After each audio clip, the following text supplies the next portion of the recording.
The next method I'm going to show you is really, really effective. I didn't realize just how many marks Edexcel give for this. So in June 2017, there are 11 marks that you can get using this method. Let's take a look.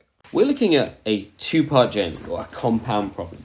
So this question is going to divide this journey into two parts. So we've got part A and part B. And then it's going to ask us something about the overall journey. So look, work out the average speed covered over the whole journey. So what do you want to do? There is part of you that just wants to add these together and divide by 2, isn't there? That's going to be wrong. I'm going to write the answer up there to that. That's 96, and I'm going to show you that it's wrong. Okay, so that's not what we want to do. You're going to see why as we go through. So we're trying to work out average speed of the whole journey. That's this one here. So what's the big problem then? Well, this is something called a compound measure.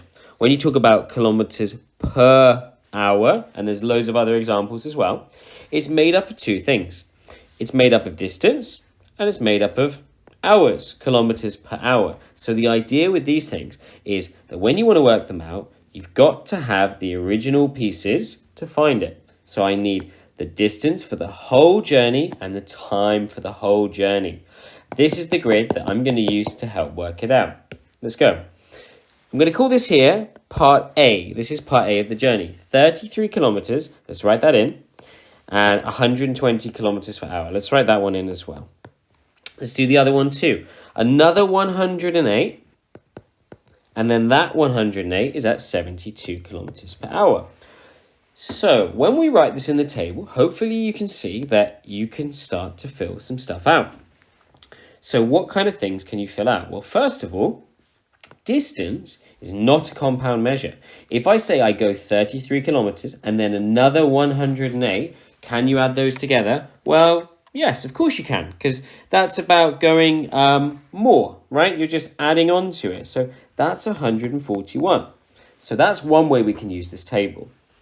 Okay, but that doesn't really help us because, as I said, we need the distance and we need the time. So how are we going to get the time?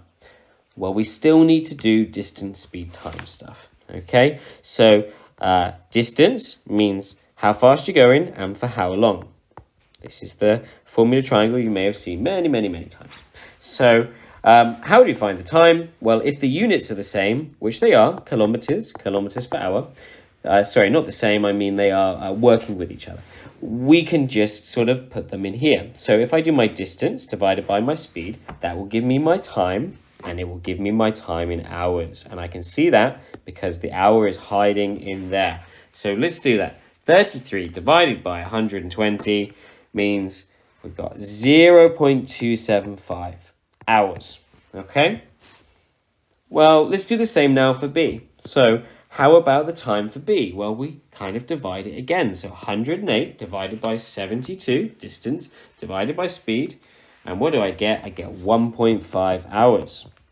So how about time? Can you just add time? Well, if the first journey takes this long and then it takes this much longer, how long in total? How long overall? Well, yes, you can definitely add that together. So if I add that together, I will get 1.775. Don't worry about converting it or anything. We don't need to do that. 1.775 hours.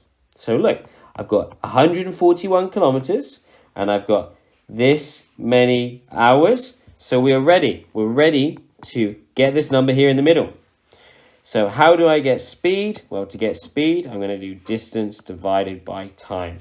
So my final calculation is 141. 141 divided by my answer. So 141 divided by 1.775. And I get what? I get 79.4. And that is the answer to one decimal place. So 79.4 kilometers per hour. So 96 was completely wrong. Completely wrong. Compound measures don't work like that. We've got to find the pieces in the same column. Use the grid method to help you. So add the distances, add the time, sure. And then once you've got the pieces, you find out the average speed right at the end. And it's as simple as that. That's going to give you 4 marks. Fill out the grid. Get used to the grid. 4 marks. Does it only work with distance, speed, and time? No. No, it doesn't. You can use this for mean as well. Take a look at the question that I've written here.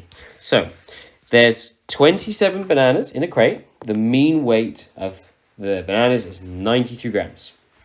Okay, well, mean, what was mean? Mean was when you have the total of something. This would be the total grams, I suppose, on this one. Okay, let's do that one again. So, the mean is going to be the total divided by the number of bananas in this case, okay? This operates a bit like a compound unit as well. Mean is a bit like a compound unit, so we're going to use the table in the same way. We've got another crate here, and I've got some information about this crate, and my question is going to be about the mean of the total. So I want to know the overall. So we're going to do the same thing again. I'm going to have crate 1, or crate A. I'm going to have crate B. And then I'm going to have A and B. It's up to you sort of exactly how you want to write it. As long as it works for you, that's what you're looking for. And I've got my three columns, my 3 rows. What am I going to put in? So let's do total. Let's do the number of bananas. This is the total mass. The number of bananas and the mean. And let's try putting the numbers in. The first step is you just really put the numbers in the grid. So this is crate A, this is crate B. Let's put some numbers in. 27 bananas. So that's the number of bananas in there. And they have a mean of 93. Okay. How about the next one? B, there's 19 of them. And they have a mean of 101. Okay. So my question is, what is the mean of them together? So again, unfortunately, I cannot just add them or find the middle. That's not going to work. You're going to see that that's not going to work. What I need is the pieces. I need the total of all of the bananas, and I need, the total mass of all of the bananas, and then I need the total number of all the bananas. So I need these 2 first. Well, if you've got 27 in this one and 90 more in this one, altogether, how many will you have? Can you add them together? Of course you can. So we just add them on. 27 plus 20 is 47. Dial it back 1. It's going to be 46. Well, how about this? I don't have the total mass. Well, no, we don't. But we can work in the columns to work this stuff out. How do you find the total mass if you know the number and the mean? A little bit more difficult, this one. But what you can do is you can rearrange this. So if you did the mean times the number of bananas. So in other words, if you say, well, each one is 100 and there's 20 of them, for example, well, that would be 20 times 100. That would mean the total is 2,000. So that's kind of how that works. All right. So if we do the mean times the number, we can find the total. We don't always have to use these kind of formula in one way. We can rearrange them as well. So 27 times 93 is 2,511. Let's do this one as well. So this is, what's this? This is 101 times 19, and that's 1,919. So it weighs this much, and then you put the other crate on top together. Well, what happens? Well, it gets heavier. You can just add these numbers together. That's perfectly fine. So 4,430.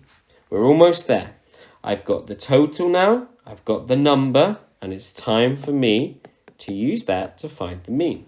So let's do this number, and let's divide it by this number here. And what do we get? We get 96 point, I'm going to do 1 decimal place, 96.3 grams. Okay, so again, can you see that number doesn't really work with these? It's in the middle, sure, but you couldn't just guess that. You've got to do these extra steps. That's 3 marks, that one. But again, it's using that table. So get to know the grid and get to know when you're dealing with something that uses a grid. Mean is a good example. The average speed is a really, really good example. That's 7 marks alone from those 2 questions. Okay, I put a couple questions here for you. Pause the video and have a go for yourself and see if you can use the grid method successfully as well.